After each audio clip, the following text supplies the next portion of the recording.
Hi guys, Jordan from PvP Campers. Just going to be doing your handover video on your Elldis Majestic. So if we look under the bonnet here, on the left hand side we've got the washer fluid, power steering fluid, and your engine coolant, which you can get to by undoing these little screws. There's just 3 of them here, and taking this top cap off. Your brake fluid attached to the servo down the back. Engine oil gets filled up or topped up from in there, and then you can check it from your dipstick, which is down here. The engine battery in these aren't under the bonnet, they're under the floor in the cab. So if you want to jump start the van at all, the positive terminal is just there, and the negative, should I say, is this one here, and the positive is just underneath this little cap under here. All right, so if you want to jump start the van, that's where you need to go, under the bonnet. Onto the near side, so the passenger side, if you open the door up, the actual bonnet release is just inside the door here, and the diesel filling cap and the AdBlue filling cap are both down here. So the AdBlue is just like that, and then the fuel cap is just with the ignition key into that slot there. If we carry on now, we've got the gas locker. So you've got space in here for 2 of these 6 kilo propane bottles, or probably 2 7 kilo butanes if you did want the butane instead. Obviously if you did want butane, you'd have to change this sort of pigtail over for a butane style pigtail. And you've got, where are we? So you've got another 2 years on this pigtail because it's 2018 dated, so you've got till 2023. Yeah, plenty of life in all of that. The regulator's 2017 and you've got around 10 years on those, so yeah, nice new system. So to turn these bottles on, it's anti-clockwise round to the left, and to turn it off, it's clockwise round to the right. And if you remember to go all the way on when you do turn it on, when you come to turning it off, you'll only be able to turn it one way, so you'll know that that's definitely clockwise or off. When you first turn these bottles on after you're not using it for a little while, you'll have to push this button in and hold it for 3 seconds. And when you do that, you'll hear the gas rush through and get to pressure straight away. And that just basically is a little sort of isolator for the gas for when you're driving. Obviously turn the bottle off before you start driving anyway, but you know, that is there.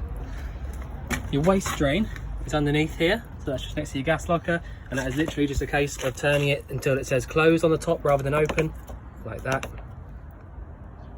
And I'm going to leave that open to drain it fully out. Also, we've got the main habitation door here, and your Milenko lock, which is really easy to use. If I can get the key out of my pocket. Where are we?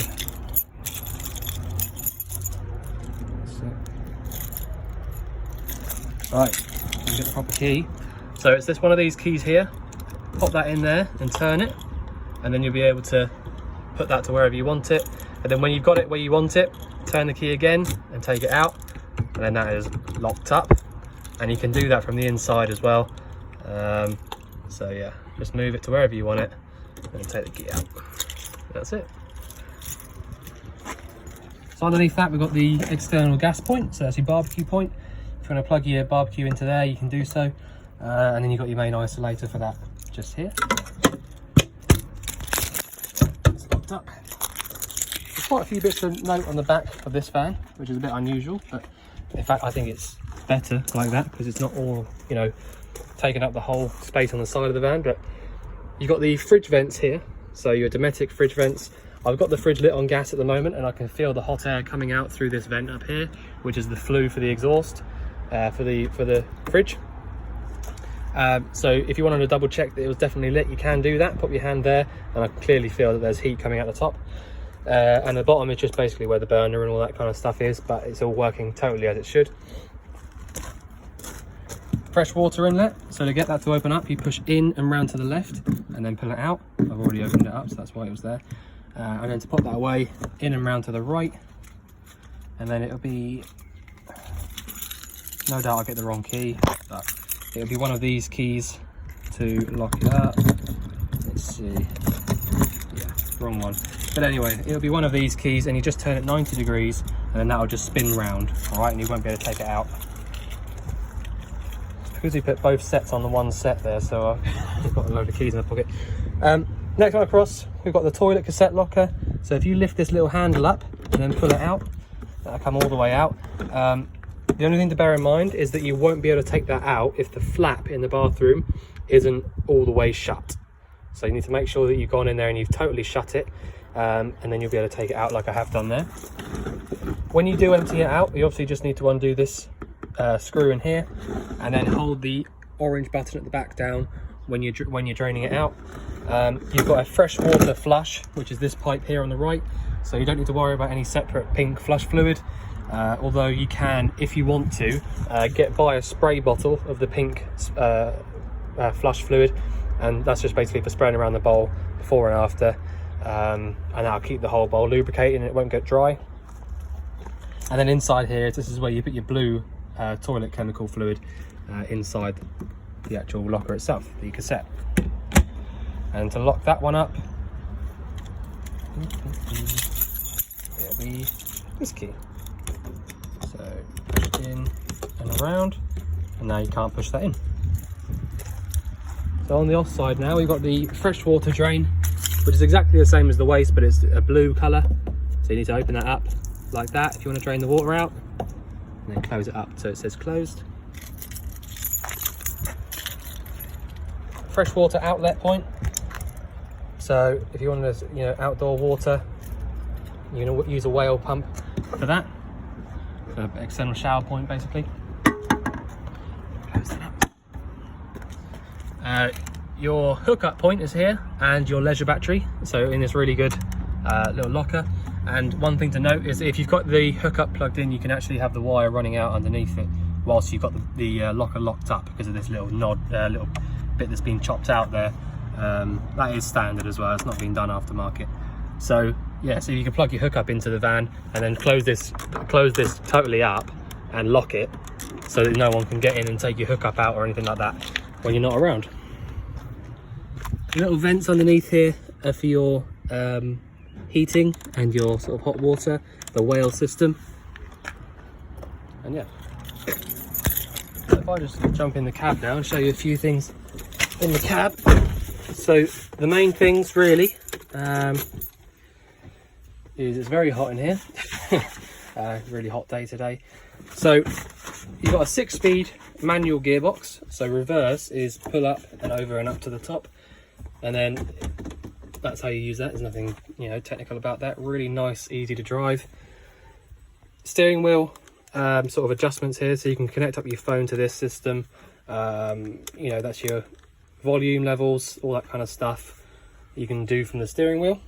Your cruise control dial is in here, below the your indicators up here on the left hand side. So that's how you use your cruise control down there. You've got cancel and resume on the left. Yeah, so your main lights are over here on the left hand stalk. Off, on, indicators like that, and then you can flash like that as well. Your washers and wipers are over this side, so all the way up is off and all the way down is fully on. Electric adjusting mirrors, so you go through and choose exactly which mirror you want to move, and then you do so by turning it like a little joystick. Obviously electric mirrors, windows as well. If I just turn the ignition on, I'll show you. You've got air conditioning, which works really, really well. So as long as you've got this above 0, the fan setting, you can use the air con. And at the moment, the setting it is in, that is working as it should, getting nice and cold. And you can turn it all off, or have it all come back on. Go through and choose how powerful you want the fan to be running, etc. Hazard lights, you can lock the cab from inside and unlock. Yeah, really nice and easy little head unit the Peugeots fit here, so you can turn it all off on the left hand side or all back on. Go through and choose, so you got nav as well, navigate, so it's TomTom, all that kind of stuff. You can go through and just basically choose where you want to go, and it's a really nice little system, really easy. Turn right. So there you go, done. Alright, so that tells you where you are. So yeah, really easy to use. You can turn it all the way off just by taking the key out. One thing to note is that the handbrake on these are on the right hand side, so just be careful when you jump out of these, because it does hurt if you catch yourself. Yeah, so I'm going to go around the inside now.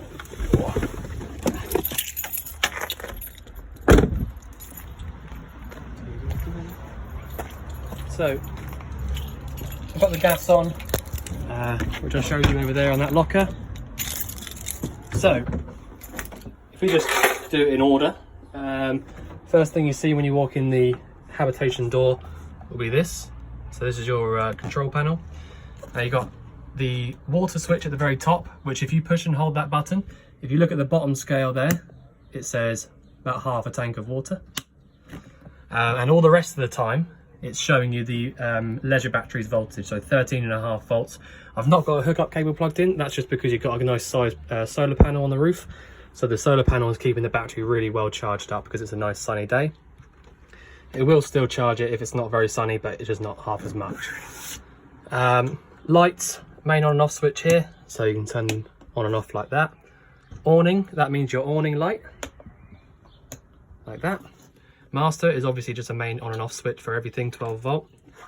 Tank heater, so that's your freshwater tank heater. And your water pump, which I've got on at the moment, and as you can see, it's not running, so that means it's not leaking or anything like that. So yeah, really easy to use. Can't really get much more simple than that, if I'm honest.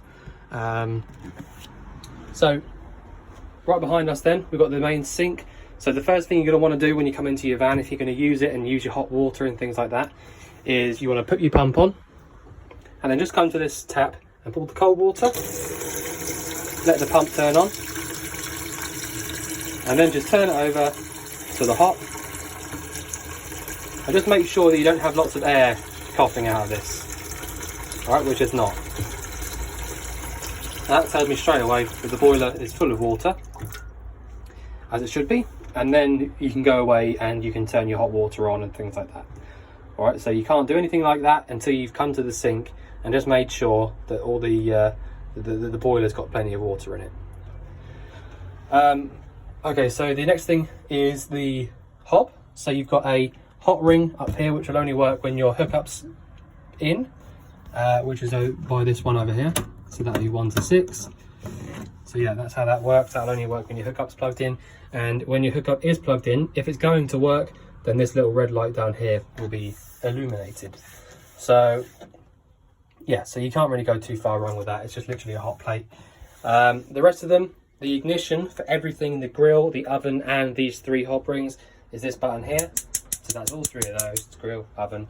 And they've all got a little symbol on them telling you which one's which. So this one here is top right, this one here is bottom right, and this one here is bottom left.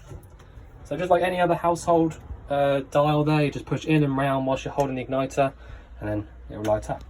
They've all got a thermocouple on them, so when they're lit, the thermocouple will notice the hot gas coming through, and then basically what will happen is, if the flame gets blown out by a person or the wind or whatever, the thermocouple will stop any unburnt gas coming through the van. It will let a little bit through just whilst it gets down to temperature, and then it will shut it all off. So, if I'm honest with you, I don't think the grill has ever been used along with the oven as well, because it would be a bit more dirty than it is. So yeah, absolutely brand new oven. I'm sure that's never been used. So all you need to know really is that the dial for the oven is on the right hand side, the one with all the numbers, and it's the same as the other. You know, push it in and turn just to let the gas through, and the grill is exactly the same, but that's the left hand one. So obviously make sure you take all that out before you start using it. The fridge is a 3-way fridge, so that means that it works in 3 different ways. At the moment I've got it lit on gas. I could use it on 12 volt, so that's when the engine's running, or I could use it via the hookup cable as well, so that's when the hookup's in, you know, it won't work otherwise. So all you need to do is, if you want to light it up on gas, turn it down to the gas symbol at the bottom, and then just push in and hold this igniter button down until the little orange bar goes up into the green, like it is there now. All right, so now if I want to turn the gas off from the fridge, if you watch this, if I turn it now, so the little bar went all the way down. So if I show you, well, that's lit straight back up. So if I turn it off for a minute. So yeah, that's how that works. The 12 volt won't get the fridge cold on its own. You need to cool the fridge down first, either via the gas or the 240. And then the 12 volt symbol there is only for when you're driving. It just doesn't, it's not powerful enough to get the fridge cold on its own. So you need to do that. And then, like I said, you could use it like this if your hookup was plugged in. So yeah, so if I turn it, I've got the gas on now. If I show you how to light that up, push in and hold this igniter button down. And now that I can see it going up, I can let go of the igniter button. So I'm just holding this one. It's going further and further, and now I can let go. All right, so that's how you light it up on gas. Back to the top for off. So yeah, nice and easy, nothing technical. Under the oven, you've got your isolator taps for the gas, so you can turn them all off individually if you like. So you've got the oven and there's the oven and the grills at the top. The hob is after that, and the fridge is the bottom one. So if you had a problem with any of them via the gas, or you thought you did, you can turn it off like that, so you don't have to think about it. The next thing is your whale heating and hot water. So again, really nice and easy. You can do both of them. Well, I'll show you how it works. So the water heating, if I flick through now, it's lit on gas at the moment. All right, so I've got the little flame on the left hand side, and I've got this flame here. So that's telling me that the water heating is being well, the water's being heated up, but via the gas only. Now if I flick through, I could choose gas and electric, or gas and 2 electric, or off. And if I flip through again, I could do electric only, 2 electric, or just gas. All right, so if you just flick through, the little flame symbol there means gas, and the little squiggly lines mean electric. So it's either both, electric only, or gas. All right, and with the heating, you click on that button there. You've got, the difference is you've got 1, 2, or 3 electric on the heating. But if I go through, gas only, gas and electric, 1 electric, 2 electric, 3 electric. So they're all just basically different pressures or different amounts of electric. So yeah. But basically, for the most part, you're going to want to have it here on the just gas symbol, and then you've just got your temperature setting here, basically. All right, it's not going to work now because it's too hot in here because it's got a thermostat. But yeah, it's as simple as that. You just click through on the button that you want to use, the heating or the heating or the hot water, and then just click through and choose what energy you want it to use. I'll go all the way through and turn it off. Go all the way through, turn it off. And that's it. That's all you need to do. That's your heating and your hot water. That's the whale system. Really simple. In here, not much to show you really, but you've got a few bits.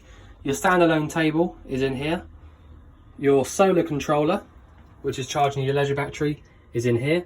So you've got 2 wires in the middle coming from the solar panel, and 2 on the left going to your leisure battery.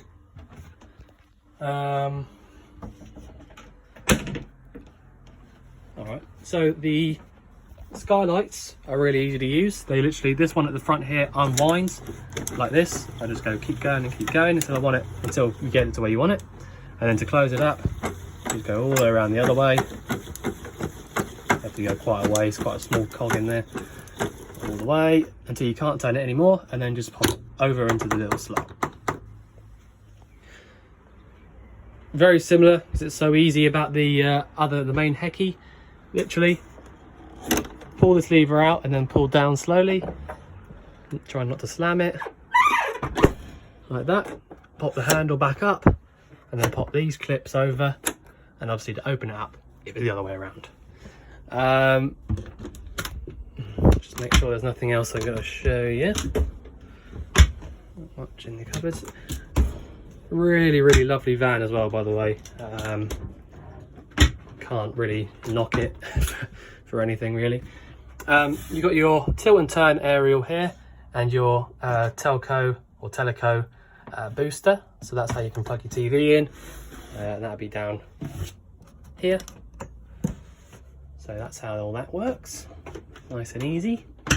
And then finally, if you had your hookup plugged in, you'd be able to use this microwave, which is literally a case of just opening it up, popping what you want in it. Again, never been used. And then you turn it on and off via these buttons. So yeah, so as long as you know the basics really, then you'll be fine, you know, because all you need to remember is that the first thing you're going to want to do when you come in is, like I said, put the master switch on and then put your pump on. Come in here, make sure that you've got hot water, you know, water coming through your hot side, water coming through your cold side, with no real big amounts of air coming through. And if you want to, you can come into the bathroom as well and just do the same here on the sink and the shower as well. Sometimes if you feel up to it, it's always better to try and get as much water through all the different pipes as you can. And yeah, if you can't take the cassette out, make sure you've got the flap in the closed position. But nearly every single light around here has got its own switch somewhere around the place. So really it's just a case of going around and trying to work out for yourself which ones you do and you don't want on. Everywhere's got the proper fly screens and the curtains and the, you know, all of that kind of stuff. So, you know, you can really make it your own. USB sockets down here, which will work, you know, all the time that you've got your master switch on. 12 volt socket in here, so if you want to have a 12 volt TV rather than a 240 volt TV, you can do it either way. So yeah, right, so I think I've shown you everything I can show you. If you think I've missed anything out and you want us to go over anything, then just let us know. But otherwise we look forward to seeing you soon to collect your van. Thanks very much.